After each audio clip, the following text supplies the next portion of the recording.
ఉమ్మడి కరీంనగర్ జిల్లాలో తొలి విడత పంచాయతీ ఎన్నికల పోలింగ్ కొనసాగుతోంది. జిల్లా వ్యాప్తంగా 398 స్థానాల్లో ఉండగా ఇప్పటికే 25 ఏకగ్రీవం కావడంతో 373 స్థానాల్లో పోలింగ్ ప్రక్రియ కొనసాగుతోంది. ఉదయం 7 గంటల నుంచి మధ్యాహ్నం 1 గంట వరకు పోలింగ్ కొనసాగనుంది. ఆ తర్వాత 2 గంటల నుంచి కౌంటింగ్ ప్రారంభమవుతోంది. సాయంత్రానికి ఫలితాలు వెలువడనున్నాయి.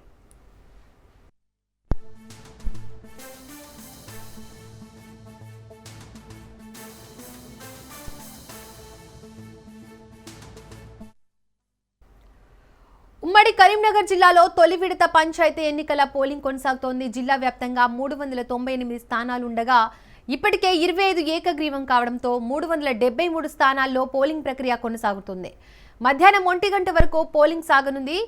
ఆ తర్వాత 2 గంటల నుంచి కౌంటింగ్ ప్రారంభమవుతోంది. సాయంత్రానికి ఫలితాలు వెలువడనున్నాయి. ఇదే అంశానికి సంబంధించి మోర్ డీటెయిల్స్ మా ప్రతినిధి రవీందర్ అందిస్తారు. రవీందర్, ఉమ్మడి కరీంనగర్ జిల్లాలో పంచాయతీ ఎన్నికల పోలింగ్ ఏ విధంగా కొనసాగుతోంది? డీటెయిల్స్ ఏంటి? ఇప్పటి వరకు ఎంత పోలింగ్ నమోదైంది? దీపిక, కరీంనగర్ ఉమ్మడి జిల్లా వ్యాప్తంగా చూసుకుంటే ఒకవైపు గ్రామ పంచాయతీ ఎన్నికలు ఉదయం 7 గంటలకు కూడా ప్రారంభం కావడం జరిగింది. ఉదయం 7 గంటలకు ప్రారంభమైన ఆ పోలింగ్ అయితే మందకోటిగా జాగిన పరిస్థితి చెప్పొచ్చు. ఎందుకంటే అప్పుడు చలి తీవ్రత అధికంగా ఉండడంతో కొన్ని పోలింగ్ కేంద్రాల వద్దకైతే పబ్లిక్ తక్కువగా రావడం జరిగింది. ఓటు కూడా అప్పుడు తక్కువ వినియోగించుకోవడం జరిగింది ఓటు హక్కు. అయితే ప్రస్తుతానికి ఇప్పుడు మాత్రం ప్రతి ఒక్కరు పోలింగ్ కేంద్రాల వద్దకు తరలుతున్న పరిస్థితి అయితే కనుకుంటుందని చెప్పొచ్చు. ప్రస్తుతానికి మనం నవనూరు వద్ద కూడా ఉన్నాము. నవనూరు ఇది మేజర్ గ్రామ పంచాయతీ. 5,000 పైచిలకు ప్రజలు కూడా ఇక్కడ తమ ఓటు హక్కు వినియోగించుకున్నారని చెప్పుకోవచ్చు. అయితే ఉదయం 7 గంటలకు మందకోటిగా సాగినా కానీ కొంచెం పుంజుకుంటున్న పరిస్థితి అయితే చెప్పవచ్చు. ప్రతి ఒక్క పోలింగ్ కేంద్రం వద్ద వచ్చిన వాళ్ళు బాగుంటున్న పరిస్థితి అయితే చెప్పవచ్చు. ఎందుకంటే ఈ రోజు తమ ఓటు హక్కు వినియోగించుకోవాలనే కోణంలో కూడా ప్రతి ఒక్కరు పిల్లలే కాదు, వృద్ధులు, అదే విధంగా పెద్దలు కూడా వచ్చి తమ ఓటు హక్కు వినియోగించుకునే విధంగా వస్తున్నారని చెప్పవచ్చు. అదే విధంగా యువత కూడా ఇప్పుడు ఆసక్తికరంగా చూస్తున్న పరిస్థితి కనబడుతుంది. ఎందుకంటే కాంగ్రెస్ ప్రభుత్వం ఉంది. ఒకవైపు ప్రభుత్వం ఏ విధంగా పనులు చేస్తుంది, ఎలా ముందుకు పోతుంది, ఎవరికి ఓటు వేయాలి, ఎవరికి గెలిపించుకోవాలనే కోణంలో కూడా ఇప్పటి వరకే యూత్ కూడా ఒక డిసైడ్ అయిన పరిస్థితి అయితే చెప్పవచ్చు. ఉదయం వేల నుంచి అయితే బారులు తీరుతున్న పరిస్థితి అయితే కనబడుతుందని చెప్పొచ్చు. కరీంనగర్ ఉమ్మడి జిల్లా వ్యాప్తంగా చూసుకుంటే 398 స్థానాలకు గాను ఇప్పటికైతే 25 ఏకగ్రీవం కావడంతో 373 స్థానాలకైతే ఇప్పుడు పోలింగ్ కొనసాగుతుందని చెప్పవచ్చు. 1,520 మంది అభ్యర్థులు ఆ పోలింగ్ కేంద్రం నిలబడ్డారు. వాళ్ళకు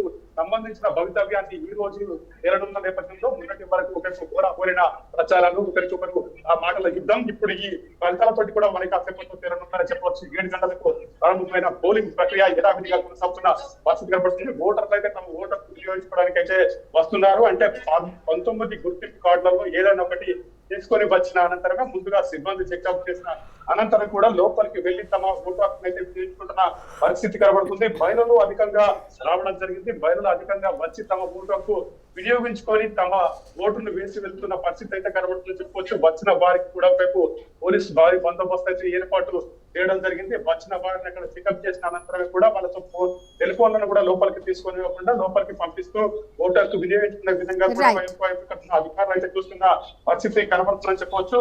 ప్రస్తుతానికి అంటే ఇప్పటి వరకు చూసుకున్నట్లయితే 18% వరకు పోలింగ్ శాతం అయితే నమోదైందని చెప్పవచ్చు.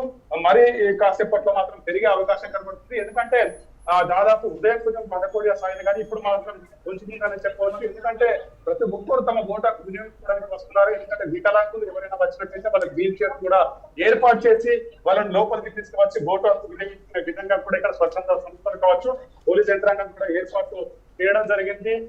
1 గంట వరకు అయితే ఈ పోలింగ్ ప్రక్రియ యథావిధిగా కొనసాగే అవకాశం కనబడుతుంది. 2 గంటల నుంచి కౌంటింగ్ ప్రక్రియ కూడా ఉంటుంది కాబట్టి సాయంత్రం లోపల మాత్రం ఫలితాలు వెల్లడయ్యే అవకాశం కనబడుతుంది.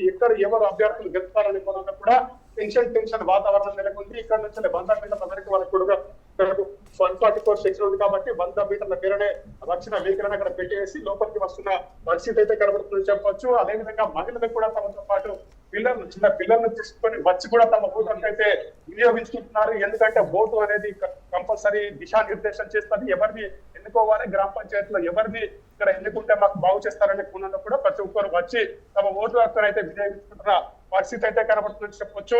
ఉదయం వేళ నుంచి కూడా చూసుకుంటే దాదాపు చాలా చోట్ల వరకు వచ్చి తమ ఓటు హక్కు అయితే వినియోగించుకుంటున్నారు. అదేవిధంగా ఇంకా కొనసాగుతున్న పరిస్థితి అయితే కనబడుతుందని చెప్పొచ్చు. Deepika. Right Ravindra, thank you.